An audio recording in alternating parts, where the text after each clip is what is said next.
We will show with bracing clarity that Minneapolis is a world-class city, and we will not take the bait. We've all seen the rhetoric that is pushed out at these Trump campaign rallies. It is hateful, it is divisive, and we do not welcome that kind of rhetoric here in Minneapolis. That is the Democratic mayor in Minneapolis, Jacob, reacting now amid a standoff with President Trump over who should pay $530,000 in security fees for President Trump's rally tomorrow. Now we're learning the venue is backing down. The Trump campaign manager, Brad Pascal, writing this, quote, "The arena in Minneapolis has been fully approved. President Trump's Keep America Great rally will go on as scheduled." Sean Spicer's here, former White House press secretary, current senior advisor, spokesman for America First Action. Sean, how are you? Good morning to you. I see you're still dancing. You're still alive. Congratulations on that. On to the next round, you march. In 2009, Barack Obama had a rally here, cost the campaign $20,000. What do you think was going on here, or what do you think was up?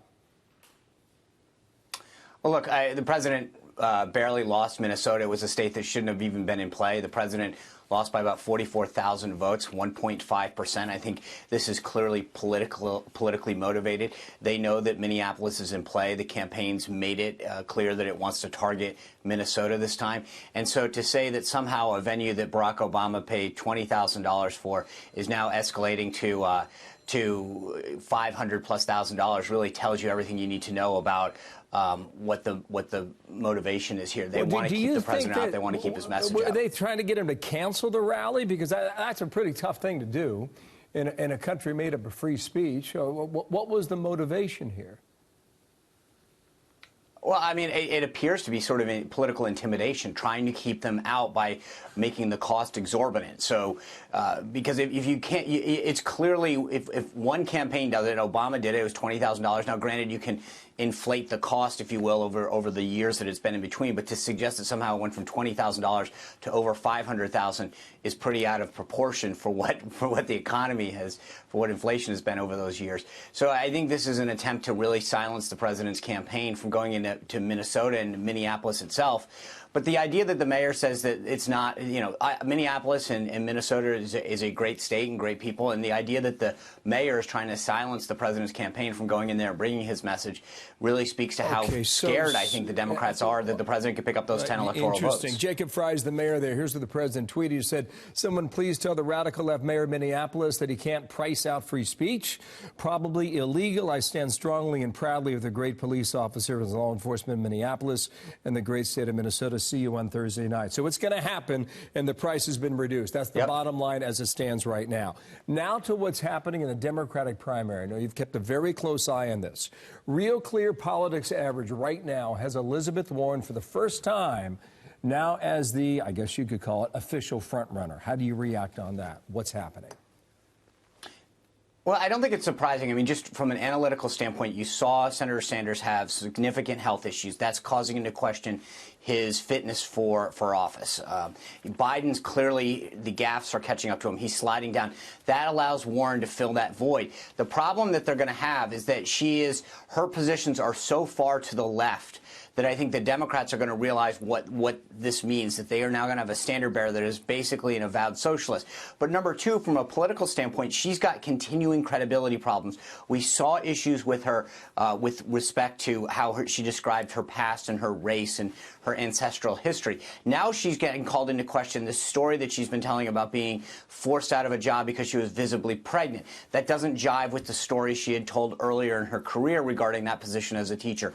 So she's got a major credibility problem, and her socialist policies are so far out of the mainstream that combination is going to make her a fantastic opponent if the Democrats ultimately nominate her. And frankly, I don't see anybody else. You really look at the pack that exists right now, and you've got Sanders, Biden, and Warren have broken away from the pack. Nobody else is in a position to sort of to threaten them.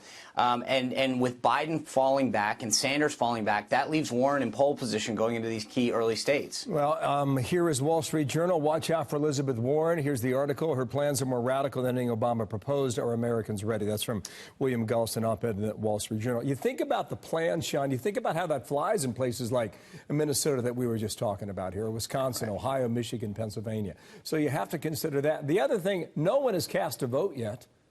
Iowa's still several months away, Sean. Right. It is. The interesting thing about Warren is I speak on a lot of college campuses, and when I talk to young women, I'll ask them who are they supporting, and it was really interesting how turned off they are by Elizabeth Warren, which I found really shocking. But when it comes down to it, they really don't like her policies. They think that she's elitist and condescending to their age group. So a key voting bloc for the Democrats, this young group of college students and young people that should be flocking to them, is really turned off by Elizabeth Warren. So they're going to have a big problem if she ends up being the standard bearer. There's going to be a huge contrast between the policies and progress that the president has made over 40 years and the radical left-wing progressive socialist policies that Elizabeth Warren has been putting forth. And I think that she's going to send shockwaves through a lot of people who probably don't, might have been old school Kennedy-type Democrats that are saying this is a bridge too far. We know the president's making progress on the economy and so many other areas of our society. We'll stick with this president, and she's going to make keeping states like Minnesota's competitive. Interesting evaluation. Sean, thanks for coming back. You wonder where the young folks go. Do they go to Buttigieg? They go to Booker? Stand by for that. We'll find out once Iowa gets underway in early February. Nice to see you. Good luck Monday night. Sean Spicer, there he is. Thank you, sir. Thank you.